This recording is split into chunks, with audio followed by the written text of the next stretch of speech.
Is it just Wednesday, Mr. 13? Both of those work. Fantastic. I'll go with Wednesday. Let's be friends. No, Great to finally catch you at last. The last time I saw you, we worked out the date. Was it 2000 and? It's with the Murder Dolls at the ABC. Oh, wow. Yeah, that was 2011. That'll be about right. That was a great show. It was. We were talking about today. That was probably our favorite show of that entire tour. I don't know. It was just the energy and the room is great. It was just, yeah, it was undeniably. It was a great reaction from the crowd. So that was cool. And unfortunately, the venue is no longer there. I heard. Yeah. It burned down twice. What a coincidence! Oh shit. But we're back here in the Cat House tonight. So. It's a cracking little venue as well. Yeah. I think it's sold out tonight, or it's close to it. It will be by the time we play. There's Good only stuff. like 14 tickets left, so that's pretty cool. I've been coming to this. I was telling one of the people that worked here, I've been coming to this place since 2002. Mm-hmm. I think we came here and just hung out one time before we actually played here. But I've been playing it over the years, and I don't think I've ever sold it out. So that'll be cool to sell it out tonight and say, put that on my belt. The first time I played here as solo, I played a place called King Tut's. King Tut's Wawa Hut. Yeah. Yes. And I sold it out the first time. Yeah. And I was like, the first sellout ever. It's great. It's like, it only holds 20 people. Like, I don't care. It's still sold out. No, we're not short of venues in this town, to be fair. Yeah. Right, so let's the tour at the minute, mainly supporting Horrify, which came out last year. Yes. Was that released more or less on time? Because I noticed that your previous album was kind of just before lockdown, and this one's just after. Did that happen to work out all right for you? Or? Yeah, I mean, it was just, the pandemic just fucked everybody up, fucked everything up. And there were bands that didn't know what it was going to be like. So there were bands that released albums that came out during the pandemic and no one even knows it. Yeah. Never heard it. It was, we unfortunately, our record came out in September. So we had a 5 or 6 months to tour on it a little bit. We were in Europe and we got to go in the States and do a full tour before everything shut down. So, but still it wasn't enough to promote the record, you know what I mean? So yeah, we had to take 2 years off, and so yeah, we're back now, and it just for us, and this is the 9th record, and you look at my catalog of stuff with Murder Dolls, my Frankenstein Dracula stuff, it's like I almost have a record out every year. Yeah. It seems like so. So yeah, I don't know if it's just it was hard to release a record after the pandemic or during it because just people's brains have went elsewhere. And then when you're doing as much stuff as I do, you kind of just get lost. You go, you put a new record out? Oh, I'm still listening to the last one. Yeah. So, I was going to say, I mean, the number of acts that you've been with over the years, how did you differentiate between them? Was there ever a point where you're writing a song thinking this is more of a Murder Dolls song, this is more a me song, or were you just in a mindset for one band at a time? I don't really.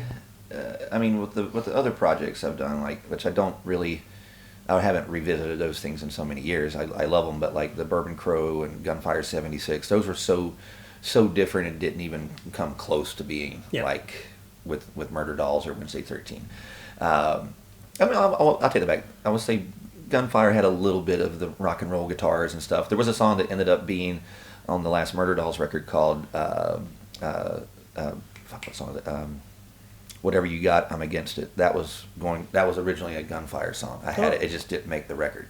And I played it for Joey. He goes, that song rules. We called it the Ace Frehley song. But yeah, for example, when I'm writing stuff now, and Murder Dolls isn't a band anymore, so I don't even think it that way. But when I was writing the last record and I wrote the song Good Day to Be a Bad Guy, instantly I said, this is a Murder Dolls song. This is a 100%, this should be a Murder Dolls song. But there is no Murder Dolls. So I'm like, well, and then after Joey passed, it definitely put the into it. But when I hear that song and I tell people, I'm like, that would have been the Murder Dolls. So the spirit is still there. So now I don't really, if I write something that sounds like Murder Dolls, that's a good thing. Yeah. Because that's what most people know me from, and maybe it's their favorite too. So that's not a bad thing. Yeah, it's interesting. People are knowing you more from the Murder Dolls. When you look at the number of albums you've released under your own name, it's significantly more. Yeah, you've got bigger output as Wednesday 13 than any of you. In fact, probably combining all the other acts together, I think it's roughly the same, isn't it? There's people that don't even know that I was in Murder Dolls or even put it together, and you go, yeah, I was in the band Murder Dolls. Like, when I bought my car in America, I was talking to the dealer, and he's like, "You're in a band, obviously, right?" I'm like, "Yeah." He says, "What's the name of your band?" I'm like, "Wednesday 13." I was like, "Oh, I've never heard of it." And then we're signing paperwork later on and everything, and he's like, he goes, he said, I was like, "Yeah, I've never heard of your band. Did you do any other bands?" I was like, "I was in a band called Murder Dolls." He goes, "I got that CD!"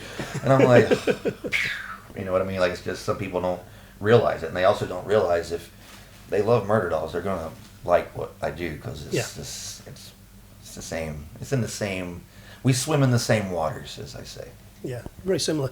One thing I've noticed, compared to other artists who are along a similar sort of genre, and in terms of subject matter and so forth, I mean, the ones that spring to mind, Sick and Beautiful, who are playing tonight, Alice Cooper, obviously Rob Zombie, they tend to go an awful lot for the stage accoutrements, the extras, the effects. You've always just gone plain music. Was that always a decision to just focus on the music? Well, have you just never really felt that props would work for you? Or actually, this is the first tour that I've calmed the props down. Like, the last tour, I was doing 8 costume changes in a 45-minute set.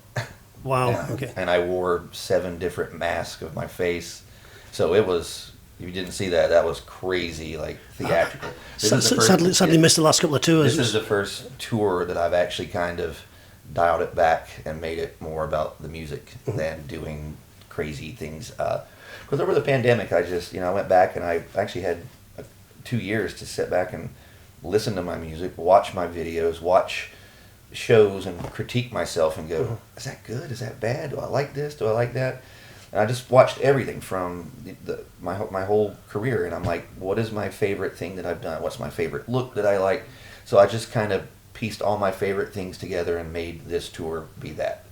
So I definitely dialed down the theatrics and stuff, but that's not a thing that's going to go away. I mean, it's literally just a budget thing. I mean, we're playing a small place; you can only do so much here. But if we were playing, and had the budget and I would make it feel like you were in outer space coming to my show. So, the budget's definitely kept that theatrical thing down a bit, but we're still a lot to look at, So I think people are happy with us doing theatrical shock rock stuff, or they just like it when we just come out. We somehow are in between like a arena rock band and a punk rock band, and we somehow cater to all of that.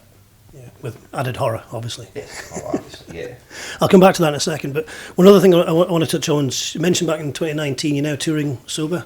Is that sober all over around, or just touring sober? I quit drinking, and but I've never, first off, I never wanted to be one of those, I gotta tell everybody to not do this or whatever. I've kind of kept it private a little bit, and but I've always been a weed guy. I smoke weed.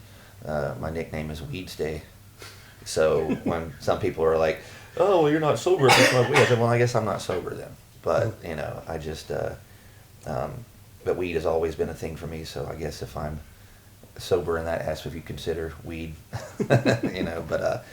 But yeah, I've been doing this for a long time. This is 21 years I've been touring like professionally. Yeah. And you kind of live and learn, and try to learn from your mistakes and learn from other people's mistakes. And this business is, it's pretty much known for killing people.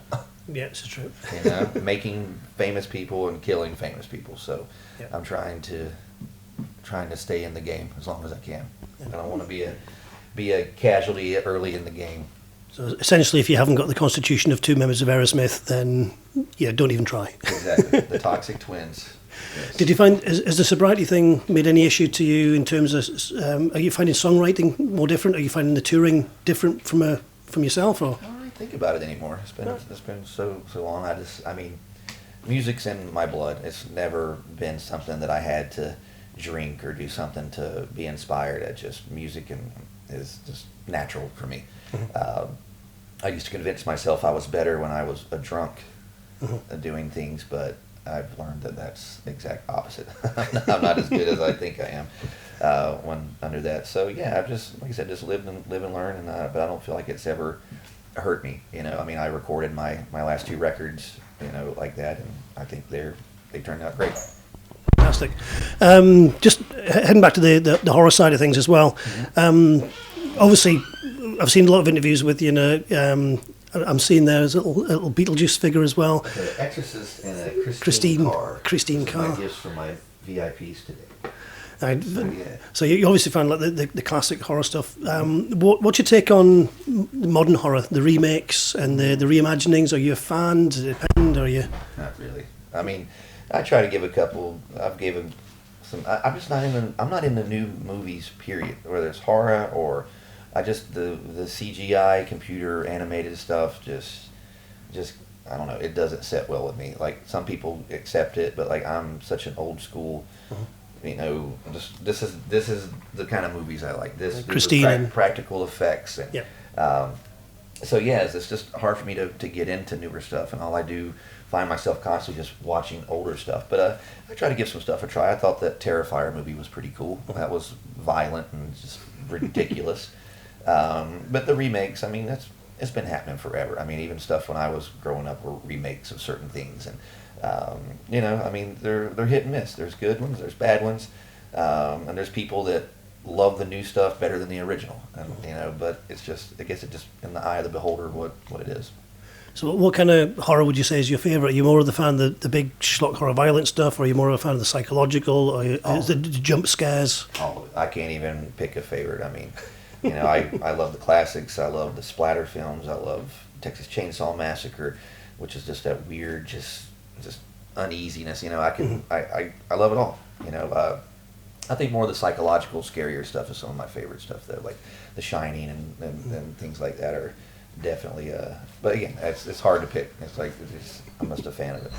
Yeah, because I was going to ask you if you were going to direct a sequel to one of the classic genre films, which one would you go for? Someone offers me something to do like that one day. I would love to get involved in movies or directing or doing something at some point, just because it's not much different than what I'm doing. I'm writing about movies, I'm singing about movies, so I feel like it would be pretty easy to, I don't say easy, but it would be a natural thing to go to that next. Is there a favourite character or a favourite property that you'd love to jump on, or I'd love to follow that story up, or I've got an idea for that one? I don't want to destroy any of my favorite movies, but I don't know. But if someone offered me, like Rob Zombie, hey, you want to remake The Munsters? Yes. So we'll see what happens. He's already done that, though, hasn't he? Yes.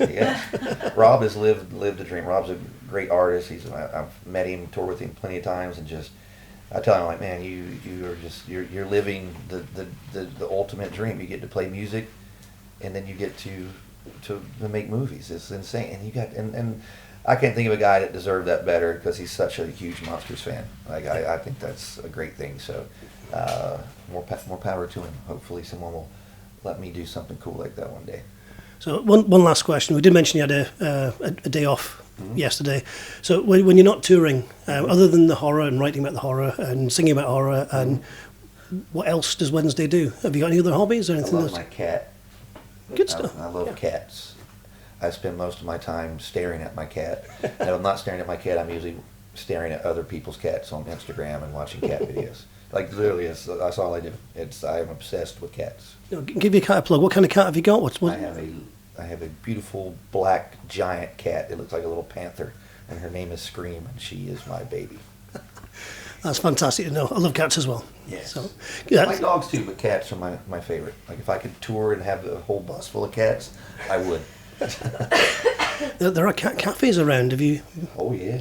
I live in Los Angeles, where animals are treated better than people, so I go to a cat cafe and hang out all the time. Actually, there's a coffee house that has like cats in it. It's great. I hang out there often. Smashing. So if you ever kick around LA and you see a strange-looking gentleman with long black hair playing with cats, wearing shades, that's me. Yeah, ask him if he was ever in the mood at all. Yeah. Smashing Wednesday. Thank you so much for your time. It's been a blast. Looking forward to the show tonight.